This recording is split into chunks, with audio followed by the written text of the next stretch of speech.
श्री स्वामी समर्थ. जयशंकर. आपण नेहमी म्हणतो ना, अक्कलकोट वही जाते है जिने स्वामी बुलाते हैं. खरंच आहे, अक्कलकोटला स्वामींच्या बोलवणं आल्याशिवाय आपण कुणीही जाऊ शकत नाही. तिथे जाणं म्हणजे महाराजांची इच्छा असणं. त्यासाठीच अक्कलकोटला जायचं असेल तर आधी स्वामींना विनवणी करायला हवी की स्वामी, तुमच्या अक्कलकोटमध्ये तुमचं दर्शन घेण्यासाठी आम्हाला कृपा करून त्या अक्कलकोटला बोलवा. अशाच या पवित्र अक्कलकोटमध्ये जिथे स्वामींनी 22 वर्ष वास्तव्य केलेलं आहे, अशा अक्कलकोटमध्ये बरेच असे मठ आहेत, अशा जागा आहेत ज्या स्वामींनी स्वतः स्थापित केलेल्या आहेत आणि काही स्वामी येण्याच्या आधीही आहेत. असेच जे बऱ्याच लोकांना माहीत नसलेले किंवा बऱ्याच लोकांना माहीत असलेले ते म्हणजे सगळ्यात आधी खंडोबा मंदिर, जिथे स्वामी पहिल्यांदा अक्कलकोटमध्ये आले त्यावेळेला या खंडोबा मंदिरामध्ये स्वामी 3 दिवस बसून होते. याच खंडोबा मंदिरामध्ये स्वामींनी पहिलं पाऊल ठेवलं होतं, जे अक्कलकोटमध्ये आल्यानंतर.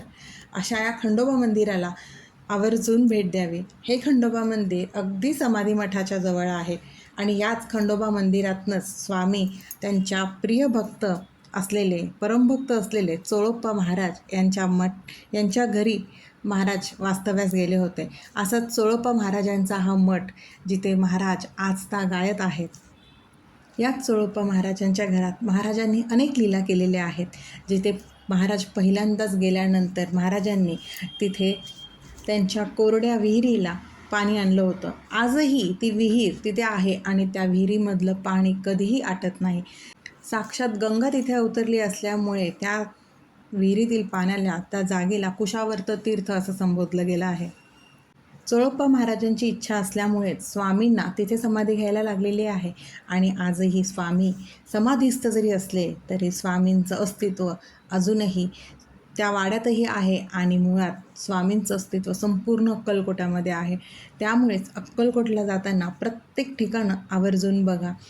याच चोळप्पा महाराजांच्या वाड्यात हा स्वयंभू गणपती आहे, याचं आवर्जून दर्शन करावं. याच चोळप्पा महाराजांच्या वाड्यात घरात महाराजांनी वापरलेल्या सगळ्या वस्तू तशाच ठेवलेल्या आहेत, त्याचंही दर्शन आपल्याला घेता येतं. त्यामुळे चोळप्पा महाराजांच्या वाड्यात किंवा समाधी मंदिरात जेव्हा तुम्ही जाल त्या ह्या गोष्टी आवर्जून बघा. आणि त्यानंतर महाराजांचा वटवृक्ष, त्या वटवृक्षाच्या सानिध्यातही महाराजांनी अनेक लीला केल्यात, अनेक भक्तांना योग्य प्रकारे घडवलं आहे, अनेक भक्तांच्या मनोकामना पूर्ण केल्यात, इच्छा पूर्ण केली, त्यांना संकटातनं बाहेर काढलं आहे. याच वटवृक्षाखाली महाराजांनी अनेकांना अनेक प्रकारे चांगल्या विचारांची शिदोरी महाराजांनी दिलेली आहे. आपल्याला स्वामींनी नेहमी अंधश्रद्धेपासून दूर राहून श्रद्धा कशी ओळखायची हे त्या काळातनं शिकवलेलं आहे. या वटवृक्षाचं दर्शन घेतल्यानेही महाराज आजही तिथे आहेत का असा भास होतो. या वटवृक्षाच्या इथेही महाराजांचा अंगरखा आपल्याला बघायला मिळतो.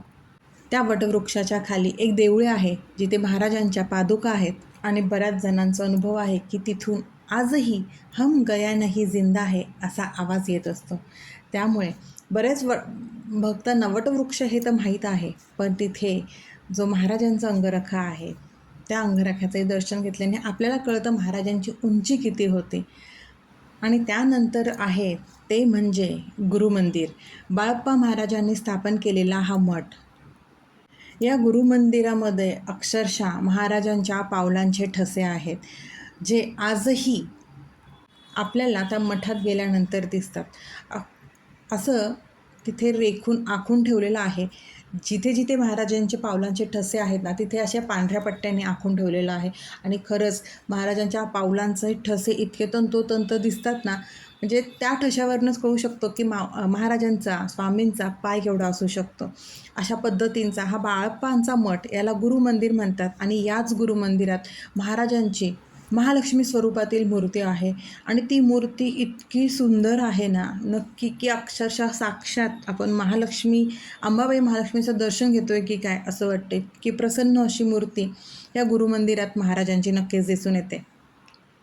असे वेगवेगळे रूप महाराजांची बघायला मिळतात. आपण जे ब्रह्मांड नायक महाराजांना म्हणतो ना, महाराजामध्ये प्रत्येक शक्तीचा वास आहे आणि ह्याच स्त्री शक्तीचा म्हणजेच अंबाबाईचा हे रूप बघून महाराजांचं अत्यंत मन भरून येतं, इतकं प्रसन्न आपल्याला वाटतं.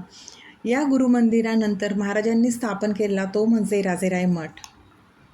हा मठ महाराजांच्या आज्ञेप्रमाणे सुरू झालेला आहे, महाराजांच्या आज्ञेवरनं चालू झालेला आहे. कारण का या मठातील ज्या पादुका आहेत त्या महाराजांनी स्वतः स्थापन केलेल्या आहेत.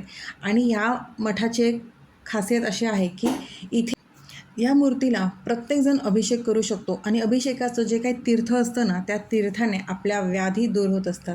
सकाळी 6 वाजता इथला अभिषेक चालू होत असतो. त्यामुळे ज्यांना हा मठ माहीत नसेल किंवा अभिषेक करायचा असेल त्यांनी सकाळी 6 वाजता जावं आणि इथलं तीर्थ घ्यावं. मी बऱ्याच वेळेला इथलं तीर्थ आणत असते. अत्यंत प्रभावी असं हे तीर्थ आहे. आणि तसंच त्याच राजेराय मठात हे अत्यंत सुंदर असं शिवलिंग आहे आणि जे की बेलाच्या झाडाखाली आहे. इतकं सुंदर हे शिवलिंग आहे ना, आणि तिथलं शांत वातावरण मन प्रसन्न करत असतं. आणि याच राजेराय मठामध्ये राजेराय मठात गेल्यानंतर आपल्याला महाराजांची उंची किती आहे हे कळतं. हे जे दार आहे जिथनं महाराज प्रवेश करत होते, ये जा करत होते, त्याची चौकट आजही तशीच ठेवलेली आहे, जेणेकरून महाराजांची उंची आपल्या लक्षात येते. त्या मठाचा जीर्णोद्धार केलेला आहे, पण त्या चौकटीला अजिबात हात लावला नाही. ती आहे तशीच चौकट आजही ठेवलेली आहे. त्यामुळे आपल्याला महाराजांच्या उंचीचा अंदाज येतो. त्यामुळे महाराजांच्या अस्तित्वाची जी अनुभूती घ्यायची असेल तर नक्की या मठाला भेट द्या. गुरुमंदिरापासून अगदी 10 मिनिटाच्या अंतरावरती असलेलं 12 ज्योतिर्लिंग, हो, हे 12 ज्योतिर्लिंग महाराज येण्याआधीपासूनच आहे अक्कलकोटमध्ये. हे 12 ज्योतिर्लिंग स्वयंभू आहे आणि हे बऱ्याच जणांना माहीत नाही आहे हे 12 ज्योतिर्लिंगाचं. त्यामुळे अक्कलकोटला गेले, गुरुमंदिरात गेले की ह्या 12 ज्योतिर्लिंगाला नक्कीच भेट द्या.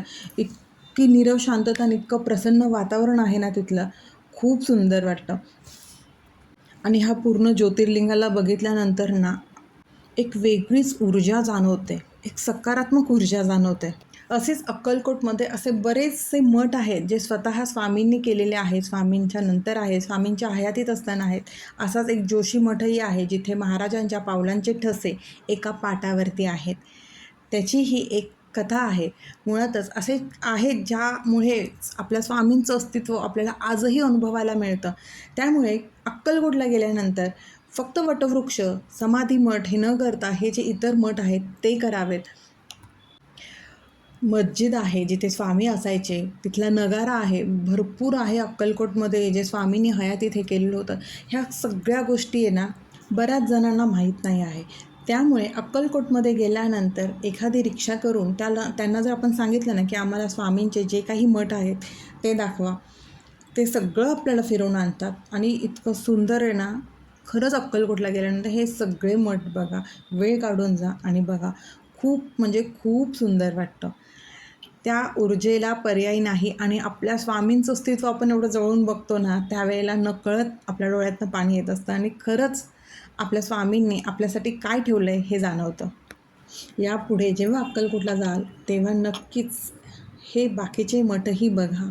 अतिशय सुंदर आहे, अतिशय सकारात्मक ऊर्जेने भरलेले आहेत आणि आपल्या स्वामींच्या अस्तित्वाने भरलेले आहेत. प्रत्येकाने तिथल्या जागेची अनुभूती घ्या, महाराजांचं अस्तित्व ओळखा. नक्कीच महाराजा कुठल्या ना कुठल्या रूपाने तुम्हाला तिथे त्यांचं अस्तित्व दाखवतीलच. श्री स्वामी समर्थ. अशक्य ही शक्य करतील स्वामी, अशक्य ही शक्य करतील स्वामी.